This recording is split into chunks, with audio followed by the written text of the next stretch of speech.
সুপ্রিয় দর্শক, মানুষ যে কতটা নিকৃষ্ট হলে এমন কাজ করতে পারে। এই যে দেখেন, মাছের মধ্যে কালো জাদু করছে। মাছের মধ্যে দুইটা মাছ একসাথে জোড়া, তাও কি যে দেখেন তাবিজ বাঁধছে, দুইটার মধ্যে দুইটা তাবিজ। এই যে দেখেন, মাছগুলা কিন্তু গা হয়ে গেছে, মাছগুলা অসুস্থ হয়ে গেছে। কালো জাদু দেখুন কতটা ভয়ঙ্কর। বাইস্তা, তুমি করতে পাইছো এই মাছগুলা? এই যে এই ফাঁকাতে, হ্যাঁ ভাই, এটা খুলুন তো, খুললা দেখি এর ভিতরে কি আছে। খুলুন। নিকৃষ্ট কে দুইটা মাছের মধ্যে দুইটা করতে পারে।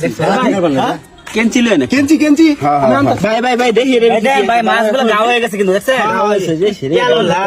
চারটে যে করছে দেখেন, মানে এগুলা এই যে কেঞ্চি দেখুন মাছগুলো খুলুন। বান মারছে, নাইলে মনে হয় কালা জাদু করছে, মনে হয় ভাই কালা জাদুই করছে। কালা জাদু করছে ভাই